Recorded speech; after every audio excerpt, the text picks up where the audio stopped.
días.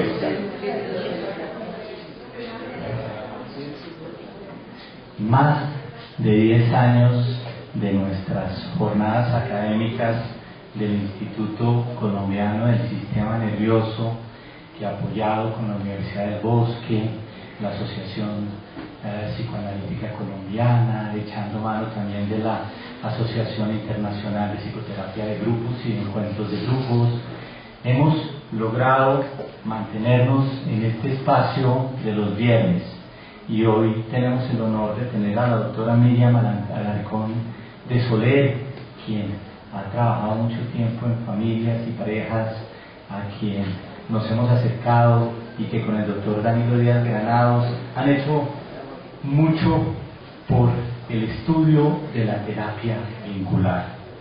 La doctora Miriam Alarcón de Soler es psicóloga de la Universidad Javeriana, es máster en psicología clínica de Georgia State University, es psicoterapeuta de adultos, parejas y familias, miembro de la asociación, miembro titular de la Asociación Argentina de Psicología y de Psicoterapia de Grupo.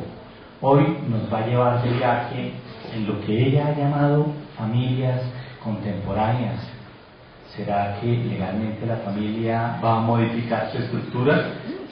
¿Será que las expresiones de los nuevos tipos o tipologías de familia sí son familia, o nos quedamos con el concepto de familia de educación religiosa y moral? La doctora Miriam Alarcón de Soler nos lleva de viaje hoy y tiene un poder de convocatoria grande, porque veo aquí gente que le está haciendo trampa al Congreso de Psiquiatría Biológica.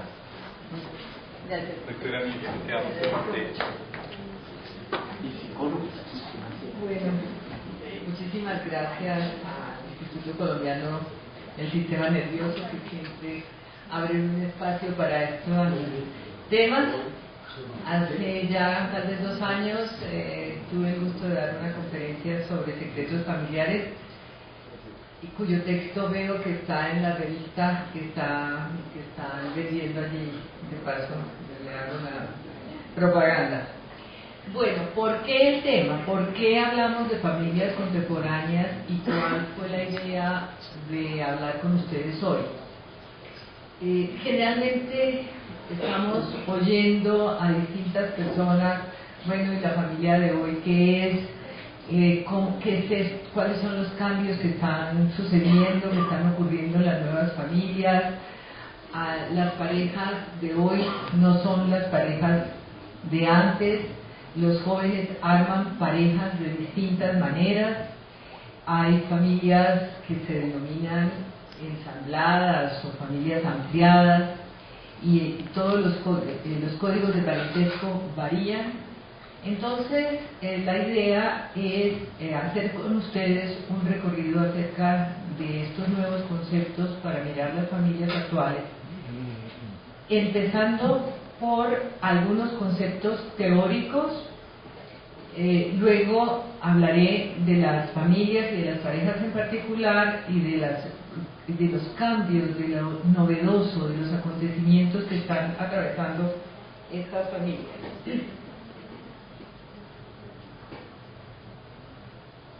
Bueno, voy a contarles primero, ya está aquí el objetivo general. Vamos a revisar algunos conceptos para pensar las familias contemporáneas, y luego planteo algunas preguntas que espero poder responder durante esta charla. ¿Qué significa pensar al sujeto como sujeto vincular? O sea, un sujeto en vínculos, un sujeto inmerso en relaciones, a diferencia del sujeto como individuo. ¿Cuáles son los espacios psíquicos en los que se desarrolla el sujeto humano? ¿Cómo podríamos definir la familia hoy? ¿Cuáles son las funciones básicas de la familia? ¿Qué podemos decir del impacto del medio social en la familia? ¿Cuáles son algunos cambios significativos en las parejas de hoy a diferencia de las parejas de ayer? ¿Qué entendemos por nuevas familias y cuáles son sus retos? Bueno, encontré este afiche, que no sé si alcanzan a verlo, que es un afiche de 1953, y voy a tratar de leerles, aunque sea los títulos, que dice lo siguiente: Guía de la buena esposa. Se lista la cena. Planea con tiempo una deliciosa cena para su llegada. Luce hermosa. Sé dulce. Pero no lo ves en tu... Es que está tan chiquitico acá que no alcanzo a verlo. Pero bueno, trataré. Sé dulce e interesante. Arregla tu casa. Hazlo sentir en el paraíso. Prepara a los niños. Minimiza el ruido.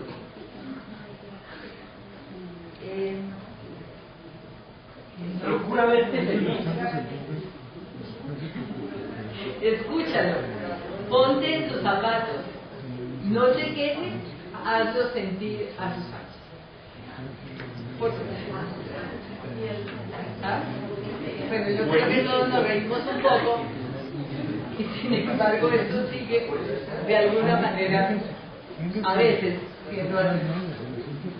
Vamos a empezar con la parte teórica, que es lo que entendemos con que el sujeto se construye el vínculo. Desde lo tradicional, el psicoanálisis clásico se había interesado sobre todo por el mundo interno del sujeto, los objetos internos, y los tratamientos en general se dirigían o se dirigen desde el psicoanálisis tradicional al mundo interno del sujeto. Los nuevos trabajos vinculares, es decir, las terapias de pareja y de familia, conciben al sujeto inmerso en una red donde hay vínculos familiares y sociales, y está inmerso en una cultura. Veamos esto con mayor detenimiento.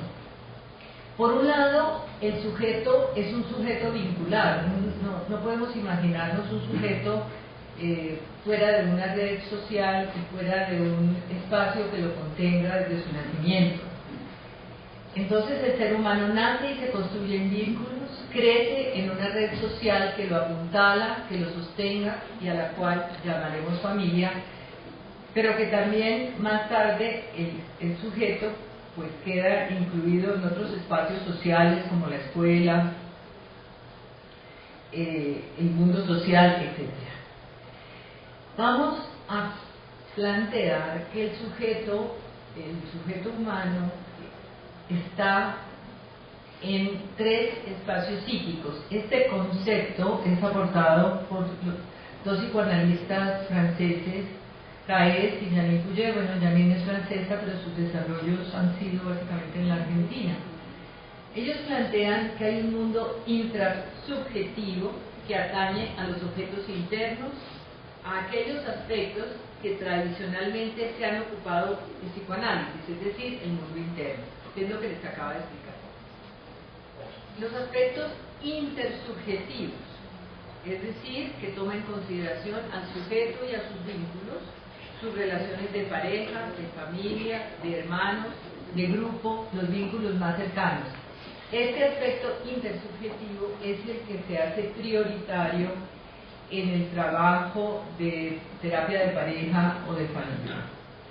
Y el aspecto transsubjetivo, que tiene que ver con el sujeto inmerso en un contexto social que lo determina y lo moldea e impacta su subjetividad.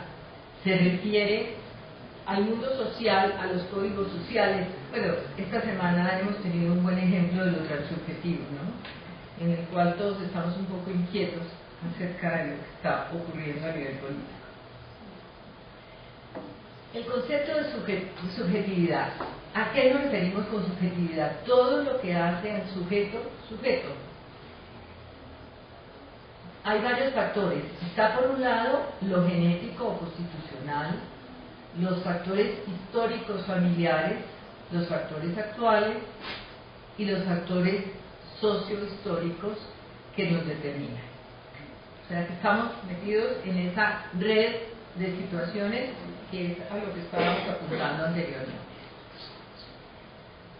Traigo aquí un concepto que posiblemente es nuevo para muchos de ustedes, que se llama el contrato narcisista, que lo propuso una psicoanalista francesa más o menos en 1975. Ella dice que los seres humanos estamos insertos en una cadena intersubjetiva, pero también transsubjetiva y transgeneracional a la que nos debemos. Es decir, estamos inmersos en una cultura y en una cadena de varias generaciones. Por eso puse aquí esta pintura de Frida Kahlo, donde están planteadas pues, las varias generaciones y cómo ella está inmersa dentro de esta red, ¿no? Por un lado, lo transgeneracional, ahí se ve claramente en los aspectos sociales que están determinados por la vestimenta, y ella que está ahí como en una piscina, diría yo. Bueno. Ese contrato narcisista, ¿por qué es importante? Porque es lo que espera la sociedad que nosotros hagamos y a lo cual nos debemos. Por ejemplo, la sociedad espera que la gente estudie, que la gente sea un buen miembro de familia, un buen miembro social, de alguna manera que se case, que forme una familia. Es decir, hay una cantidad de demandas de la sociedad, y cada sociedad tiene unas demandas específicas que son distintas de una sociedad a otra. Aquí he puesto que el sentimiento de pertenencia es mudo, pero solo se experimenta cuando se pierde. Cuando las parejas o las familias o los individuos migran, se van a otros países, empiezan a echar de menos su país. Muchas veces no se sabe si lo que se echa de menos son las montañas, el dulce de guayaba, los frijoles, el bocadillo, algunas cosas un poco como inasibles, aunque posiblemente puede ser que, por ejemplo, en las comidas, cuando uno está en su país no le interesan demasiado, pero es esa sensación que le hace a uno falta cuando está fuera. Por eso se dice que el sentimiento de pertenencia es mudo, pero solo se experimenta cuando se pierde. Cuando una persona migra, se tiene que acomodar a una nueva cultura y generar allá un conflicto de pertenencia, pero eso no es sencillo. En este momento que hay tantos desplazamientos, tantas migraciones, y en un momento dado, cuántos de nuestros compatriotas se fueron por motivos económicos, y hemos visto cómo las parejas y las familias se han roto por eso. Y las personas, aunque se vayan para países desarrollados y les vaya bien económicamente y todo eso, echan de menos su tierra, y a veces de una manera muy profunda, que les pueden generar situaciones somáticas, por ejemplo, o psicológicas graves. Hace poco leí un artículo que publicó, no sé si lo publicó, pero lo escribió Adriana Melú, que es una psicoanalista de la Sociedad Psicoanalítica Colombiana y que vive en España, que habla precisamente de este tema de la pertenencia y de la migración. Bueno, este es otro concepto que nos puede interesar, es el concepto de apuntalamiento, que es tomado también de Caer, del psicoanalista que les estaba mencionando antes. Y realmente de lo que habla es que todos los seres humanos necesitamos como unas raíces, necesitamos unas raíces para sentirnos apuntalados. La palabra apuntalamiento se relaciona con estaca o soporte, y es tomada de lo que uno a veces pone en un árbol cuando se está doblando, que hay necesidad de poner una estaca para sostenerlo. Bueno, lo que estamos planteando es que el ser humano necesita distintos apuntalamientos en distintos ámbitos, que ya vamos a ver cuáles son. Entonces, el sujeto se apuntala a él, según Caer, en el cuerpo, en el mundo vincular, o sea que en las familias o en las parejas que tenemos alrededor, y en el mundo social. Y María Cristina Rojas que es una psicóloga argentina, plantea que el psiquismo para su desarrollo necesita necesariamente apuntalamiento y que lo que estamos esperando en el desarrollo de un ser humano es que se vaya desarrollando una autonomía interdependiente.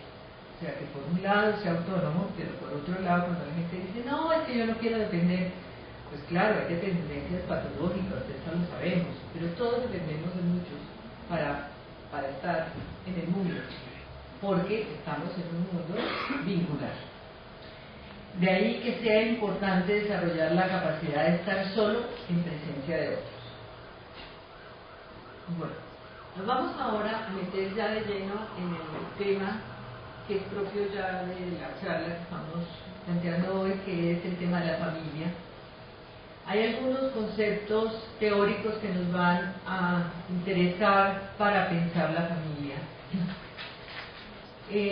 Isidoro Berenstein fue un psicoanalista argentino que murió hace ya 2 años, un psicoanalista que fue el presidente de la IPA, un hombre sumamente importante, con una producción teórica muy grande, hay muchísimos libros que muchos de ustedes seguramente conocen, y él propuso lo que se ha denominado psicoanálisis familiar. El primer concepto básico que planteó es esto que está escrito ahí, que se dice, es estructura familiar inconsciente. Vamos a ver de qué se trata. Él estaba plantea que en la familia hay algo observable y hay algo que está latente. Cuando ustedes, por ejemplo, aquí en la clínica, cuando llega la familia de un paciente, ustedes observan una serie de conductas, de hechos verbales, de gestos, incluso la manera como las personas se sientan en la consulta. Eso sería los observables. Pero debajo de eso, o detrás de eso, hay toda una serie de funcionamientos latentes que hablan de la manera inconsciente como se relaciona. Planteaba Isidoro, esto fue, yo creo que los conceptos de él, estos conceptos debieron estar planteados más o menos en 1980. Él publica un libro, creo que esa es la fecha, se llama Estructura Familiar Inconsciente, del destino a la significación. Ese libro es un libro sumamente interesante, si alguna vez lo encuentran, se lo recomiendo, porque hace una recopilación de su experiencia cuando trabajó en Israel, y trae una serie de casos clínicos en los cuales va relatando los casos clínicos y por otro lado va explicando sus conceptos teóricos aplicados a esta clínica. A diferencia de lo que veníamos pensando, de lo que se venía pensando hasta ese momento como familia nuclear, que tal vez es un poco lo que el doctor García estaba diciendo, bueno, la familia clásica, que era papá, mamá, hijos, que es lo que se ha denominado clásicamente familia nuclear.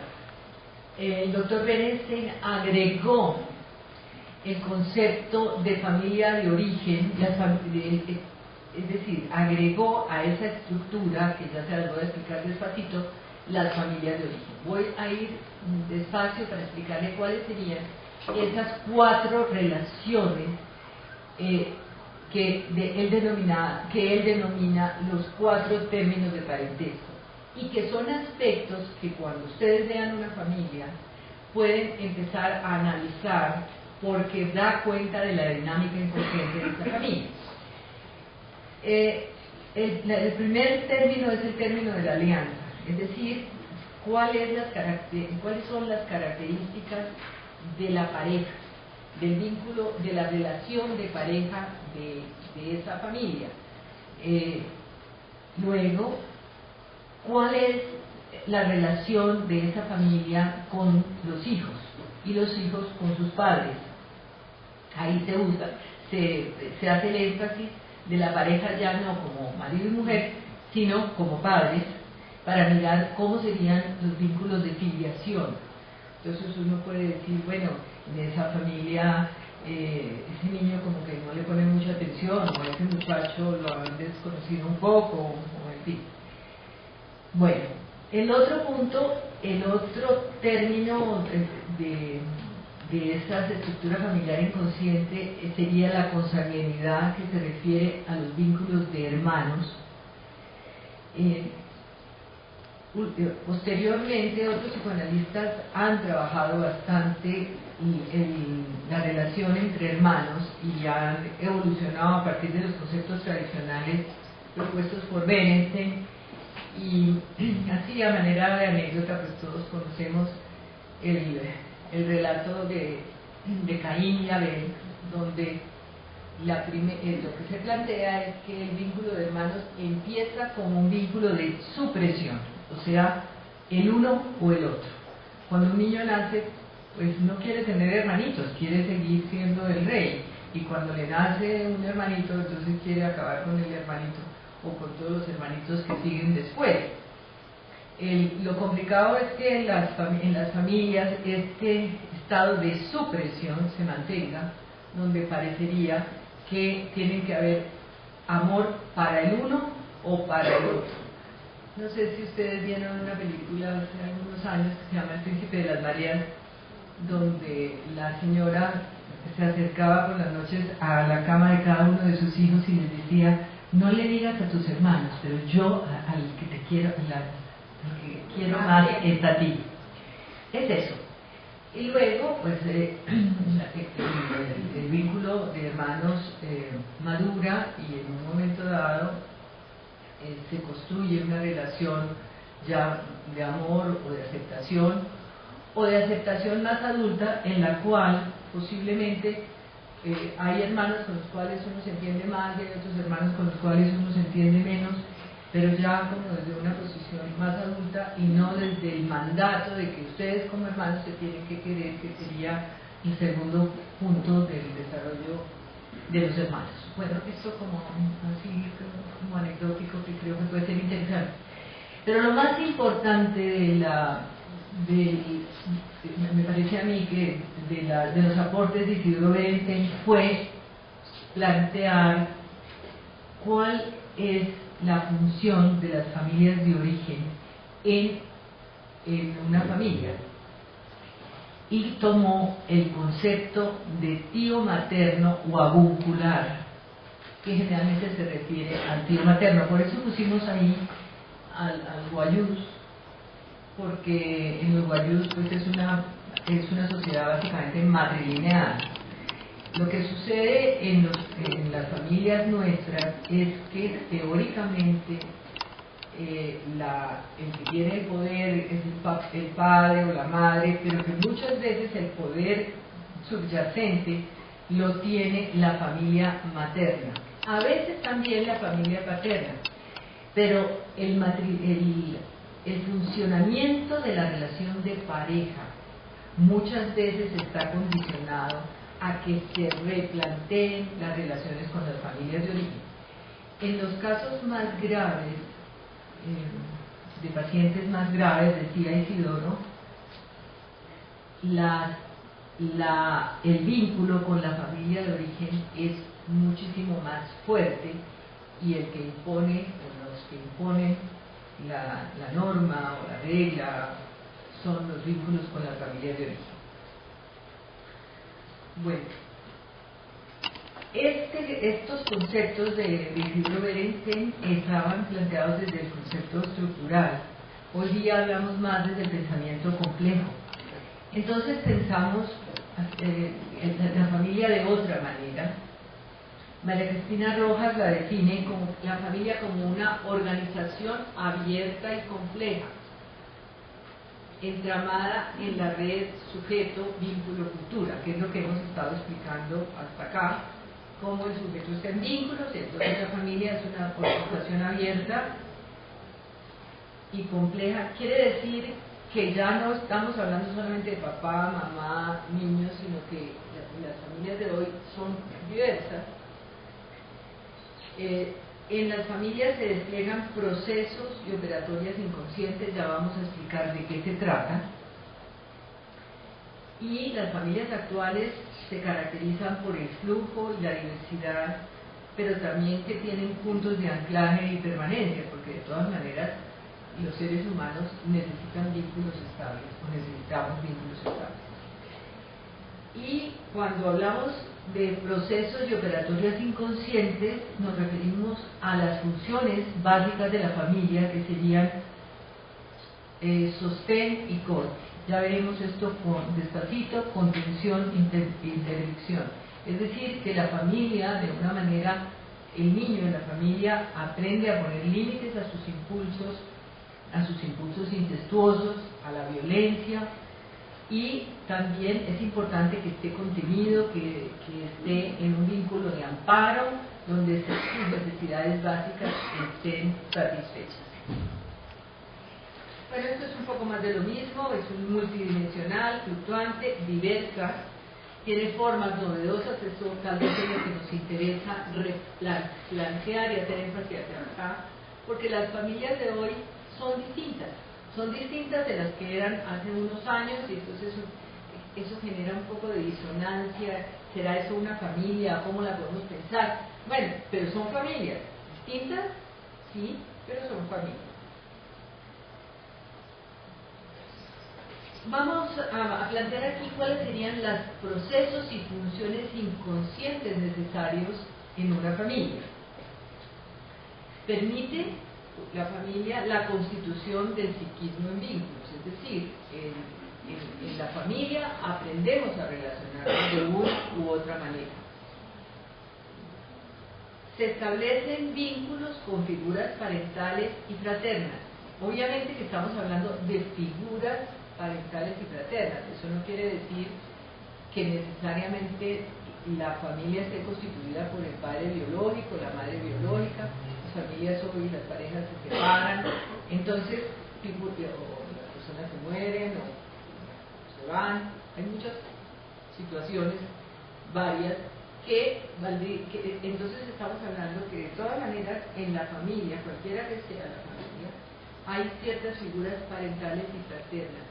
A veces a unas determinadas situaciones esos vínculos fraternos se establecen mucho más con los compañeros de colegio, y son con los que se genera muchas veces relaciones sumamente fuertes, verdaderamente fraternas. Existen diversas modalidades vinculares, como estábamos hablando ahora. Se transmite en esa familia una herencia y una pertenencia familiar y social.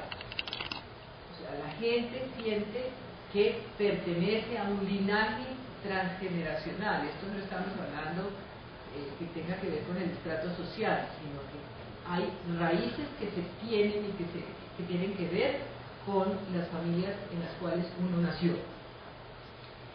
Y la familia construye una red de referencia y de pertenencia, que se pierde muchas veces en la migración.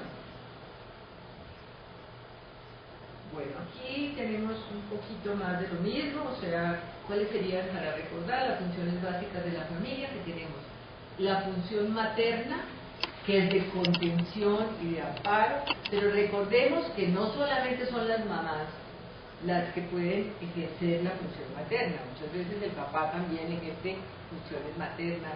El niño está malo, enfermo, no sé qué te pasa, cuéntame, etc. Y la función paterna tiene que ver con poner corte o poner límites. Muchas veces, si ustedes ven en los periódicos de hoy, póngale límites a los niños. Entonces los papás no entienden erróneamente que poner límites es agredir. Poner límites no tiene nada que ver con agredir. Poner límites tiene que ver con cuidar, con no permitir que los niños o los adolescentes o los adultos tengamos situaciones de desborde, de violencia, de desborde sexual, que les hacen daño a todos. Entonces, aprender a poner límites es una función básica de la familia. Los adolescentes cuando preguntan, ay, ¿por qué me pones esta hora de llegada? Si yo puedo llegar a tal hora, ¿y por qué me dicen que a tal hora? Una buena aproximación, me parece a mí, es explicarle a los niños, o a los adolescentes, sobre todo a los jóvenes, mira, aquí no se trata de desconfianza, aquí se trata de cuidarte, que después de una determinada hora hay más alcohol, hay más problemas, hay más inseguridad, lo que sea. Los límites tienen una razón de ser, y una razón que debe ser, en lo posible, acordada y explicada. No es porque sí, porque a mí me parece, porque yo soy tu papá, porque yo soy tu mamá. Bueno, siguiendo con lo de las funciones básicas de la familia, Freud hablaba de la metáfora de los puercoespines.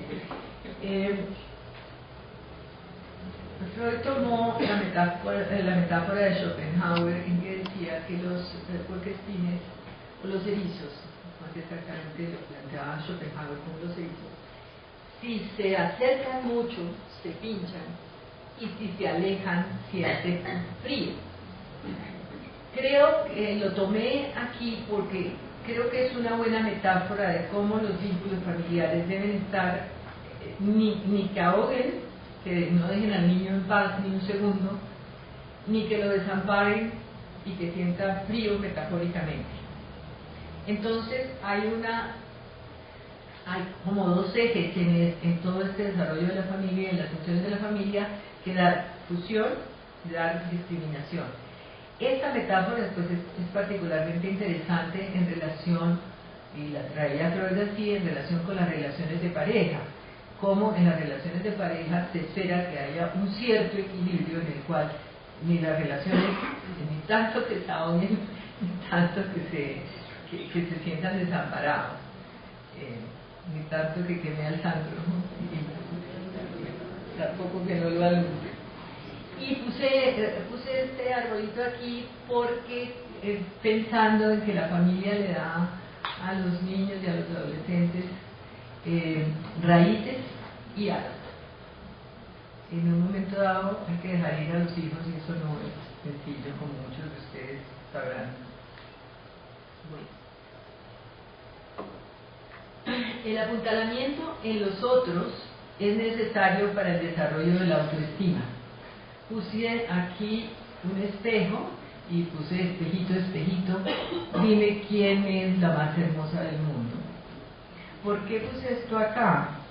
Porque todos necesitamos en los otros un poco de espejo. Cuando la reina de Blancanieves le preguntaba cuál era la mujer más linda del mundo, al espejito seguramente no se sentía tan segura de que fuera la más linda del mundo. Nosotros, por un lado, necesitamos, claro, generar toda una autoestima, pero también esa autoestima depende del espejo que los otros nos ven. En las migraciones las personas pierden ese espejo. Las personas cuando migran dicen, pero es que allá nadie sabe quién soy yo. Yo salgo a la calle y me siento un poco invisible. Y a veces en las relaciones de pareja o en las relaciones de familia, una persona puede decir, es que, por ejemplo, hablando del marido o de la mujer, él o ella me invisibiliza. Y eso es una cosa bastante fuerte, ¿no? No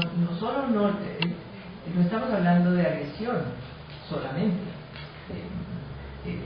de agresión manifiesta, pero invisibilizar a alguien también es agresión.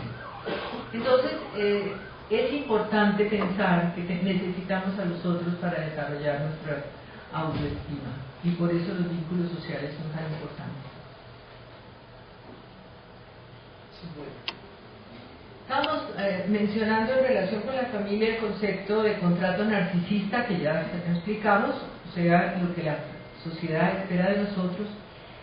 Y Pierre Lamy habla también de pacto narcisista, quiere decir cuando las demandas de la sociedad son excesivas para que la persona se sienta que tiene que pertenecer, y eso puede tener, y eso genera violencia. Por ejemplo, como ocurre en nuestro medio, un exceso de demandas económicas, de demanda de estatus social, se ha generado un ideal de consumo, las familias hacen todo lo posible por trabajar para darle lo mejor a los niños.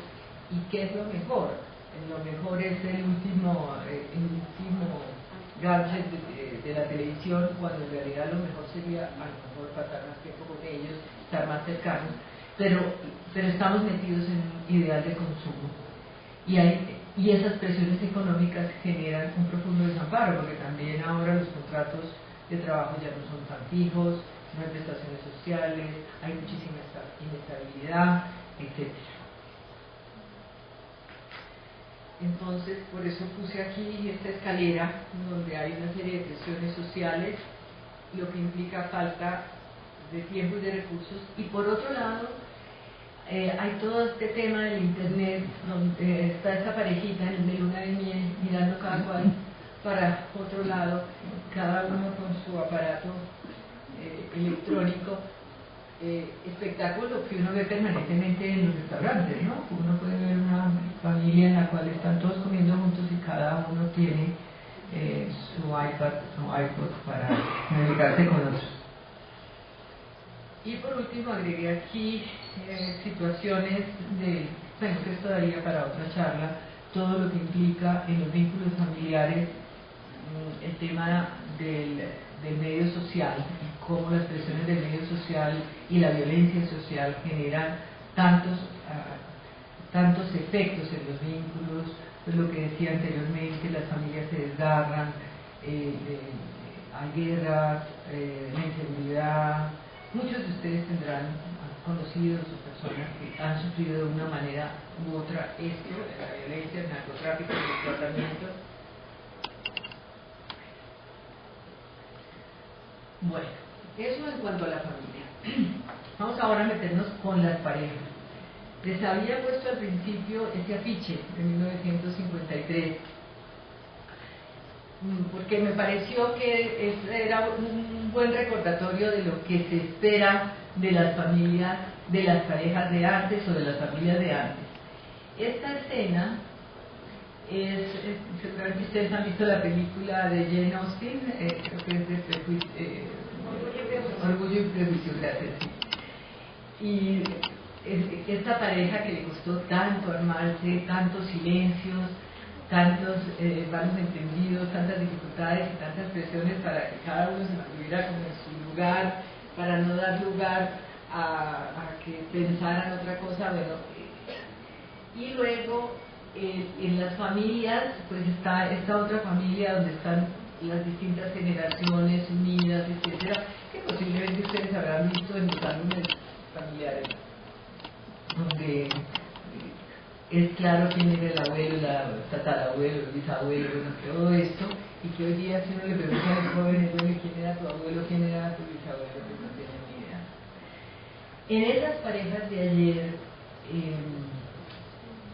tenía una característica, que los roles femeninos y masculinos eran definidos, las familias eran ideales, teníamos determinados ideales muy claros, y los vínculos tenían una evolución predecible. Es decir, por ejemplo, la familia, una niña se noviaba tempranamente, se casaba, tenía niños,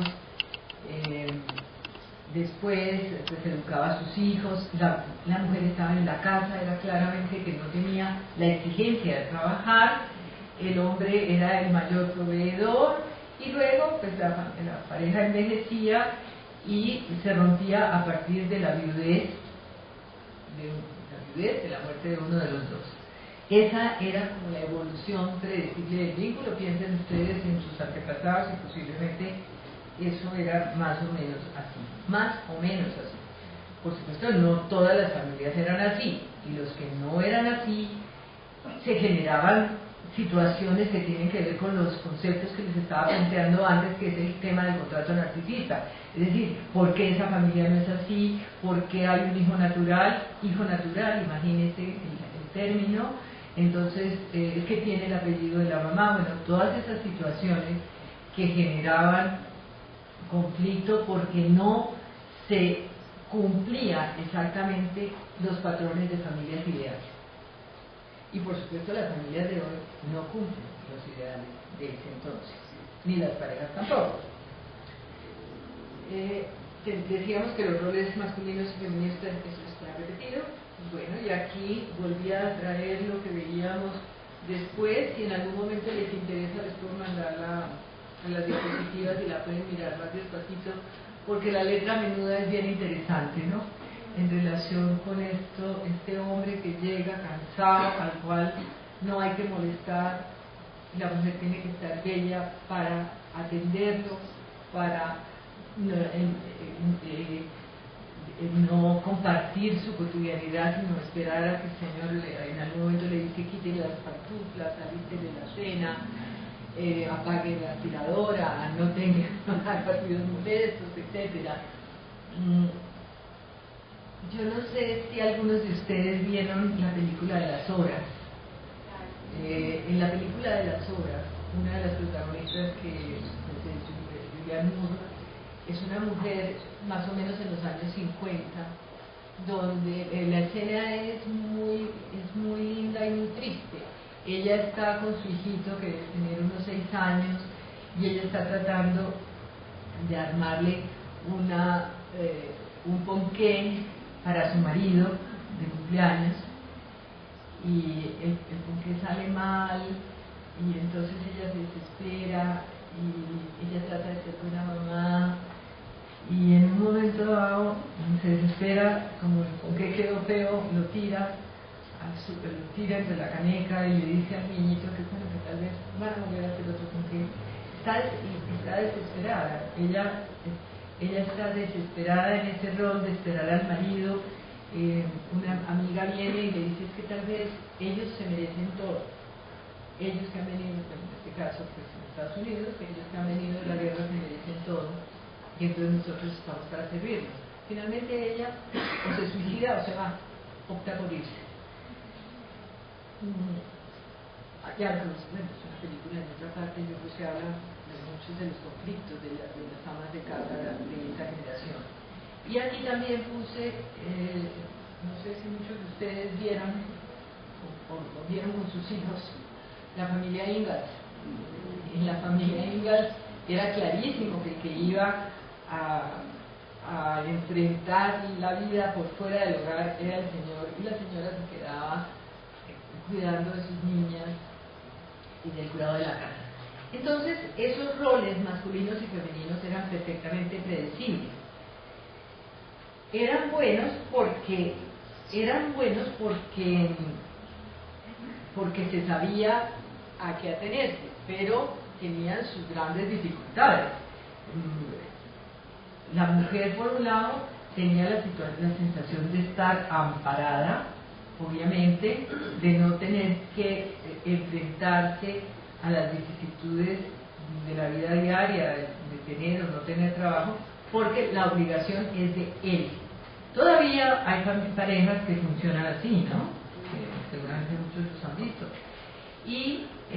Pero el poder económico estaba básicamente en los hombres, y los hombres eran los que decidían qué hacer con el dinero. La mujer podía a lo mejor opinar de qué color era el carro que se va a comprar o los muebles, pero en realidad el que decidía lo que se hacía con el dinero era el hombre, y por eso muchas personas se quedaban en vínculos satisfactorios.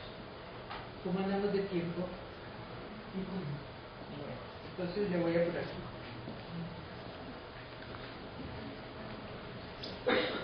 Bueno, en las parejas de hoy, son distintas. ¿Qué quiere decir?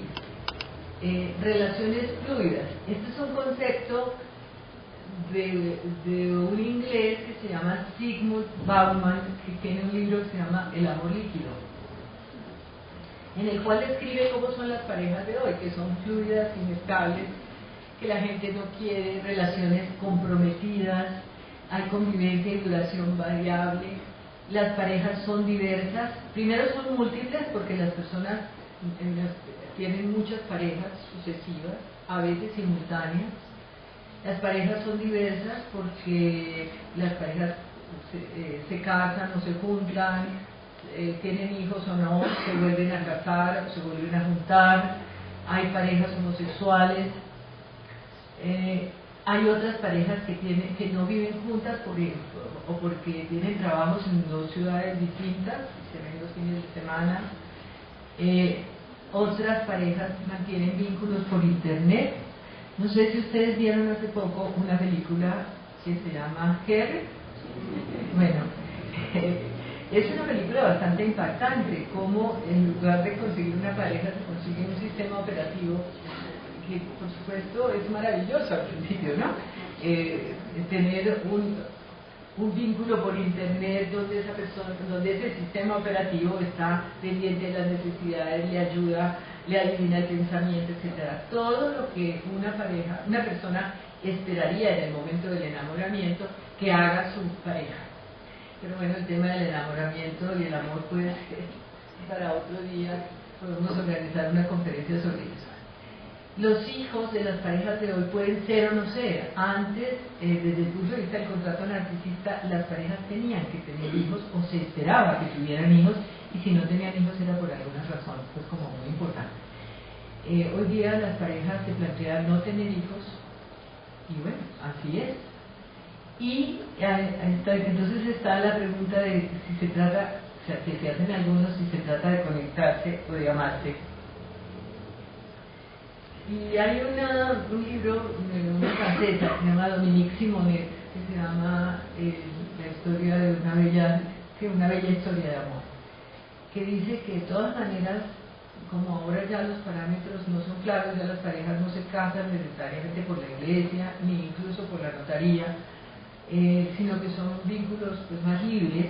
Dice que tenemos ahora en esa independencia de plantear que a cada uno nos corresponde conciliar la sexualidad, el matrimonio y el sentimiento, porque ya no hay normas, pero que al mismo tiempo, y eso lo digo yo, no ella, no somos ni tan antiguos ni tan modernos. O sea que por un lado, en muchas parejas, o nosotros mismos, ansiamos algunas cosas de los modelos anteriores.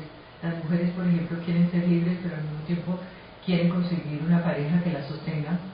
El marido quiere que la mujer los atienda, pero también que traiga plata a la casa. Entonces son una serie de demandas, como era en la casa de su mamá, que seguramente le tenía la comida lista, etcétera, etcétera. Y eso genera muchos conflictos en las relaciones de pareja. Bueno, por último, quiero hablar rápidamente de lo que son algunas de las familias contemporáneas. Puse este afiche de los míos, los tuyos y los nuestros, porque rápidamente cuando a uno le dicen los míos, los tuyos y los nuestros, ya sabemos de qué estamos hablando. Son familias ampliadas.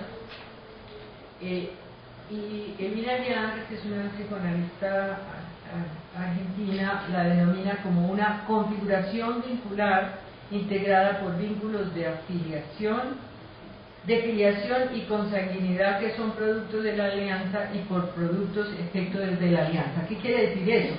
Que los hijos de los anteriores matrimonios quedan un poco como hermanos sin ser hermanos. Y entonces tampoco queda muy claro cómo son es decir, cómo es la naturaleza de esos vínculos, y tampoco la denominación es clara. Se llaman hermanastros, son hermanos, no son hermanos. Entonces el papá dice que yo soy el papá de ustedes, no, pero no es el papá. Tiene funciones de papá, sí, y la mamá tiene funciones de mamá sobre los otros hijos, pero no es ni la mamá ni el papá. Hay gente que resuelve el problema y dice, no, este va a ser tu papá. No, resulta que ese no es el papá. El papá es otro que está en otra parte, o se fue, o está viviendo con otra persona, pero está. No es el papá, y esa relación hay que construirla. Entonces, en esas parejas hay algunos puntos para tener en cuenta que daría para discutirlo más si quieren ahora en las preguntas, que muchas parejas tratan de hacer en esas parejas borrón y cuenta nueva. O sea, a nosotros ya lo que nos pasó, esa es una nueva pareja. Pero resulta que en esa pareja y esas personas traen una historia que no es fácil de borrar. Otras cosas que pueden pasar es que esas segundas parejas pueden ser consideradas como parejas de segunda, no son tan importantes como la primera. Las familias pueden sentirse como familias incompletas y entonces se trata de reconstruir la familia. No, la familia no se reconstruye, no, se construye otra familia, pero son cosas del lenguaje que hablan precisamente de esas dificultades. Cuando hablo de objeto inaugural me refiero a un concepto de linealidad que dice que la primera persona, la primera pareja, ya nos están indicando que ya tengo que terminar, que la primera pareja es la que es más definitiva. Y muchas veces la segunda pareja es el chivo expiatorio de los duelos anteriores. Bueno, esto me lo salto. Entonces, los retos en las nuevas familias tienen que ser los duelos por la familia intacta, la construcción de nuevos lugares, la aceptación de lo diverso. Como les decía, ahora hay parejas del mismo sexo, hay parejas homoparentales, hay temas como la adopción y la fertilización asistida. Y bueno, terminando, los prejuicios y las convicciones son obstáculos frente a los cambios de las familias contemporáneas, y espero que lo que les haya aportado yo hoy les aclare un poco. Tenemos nuevos modelos familiares y el punto será, en el mejor de los casos, aceptar lo nuevo y lo diverso. Bueno, muchas gracias.